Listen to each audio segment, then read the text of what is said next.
Brook murders. An amateur sleuth helped authorities confirm the identities of the New Hampshire. Rebecca Heath is a research librarian by day, amateur detective by night. Her sleuthing came to a satisfying conclusion this week when she made last October about the cold case known as the Brook murders. Officials revealed that they had identified 3 of the 4 victims who were found in barrels in 1985 and 2000 in Allenstown, New Hampshire. The woman was 20. It was an answer to a question that had remained.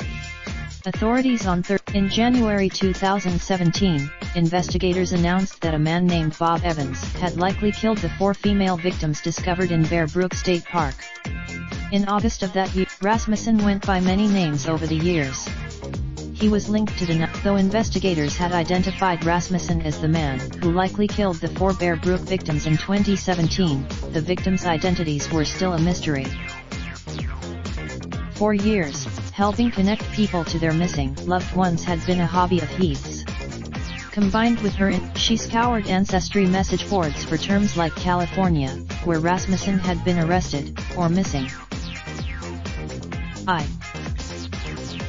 Heath said she found a posting from around 1999 about a relative looking for Sarah McWaters and her mother Marlies McWaters. As she conducted in a Facebook group about the Rasmussen case, Heath asked whether those missing people could be the victims found in Allenstown, but she didn't get much of a response. So, about a year later, Heath, who lives in Connecticut, was listening to a New Hampshire public radio podcast about the Brook murders when information about the victims reminded her again of the woman looking for Sarah McWaters on that ancestry message board. The listing contained an email address, so Heath said she tried to match the address to a Facebook profile. Heath reached out to. Within minutes, Heath received a response. It was her. Heath asked the relative if she had any more information about Sarah and Marlies McWaters. The woman started right. Heath didn't say anything to the relative of Sarah McWaters about Rasmussen's criminal history just yet, but she said she began reaching out to relatives of Marie Vaughn. Vaughn's relatives. Within 2 hours, Heath said she was on the phone with law enforcement in San Bernardino, California.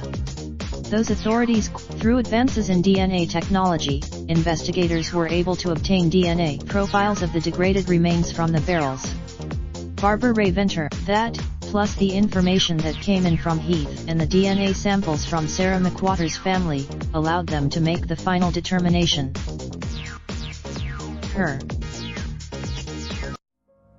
Raindrop, drop top, smoking, no cooking the hot bar. Fucking on your bitch, yeah, that.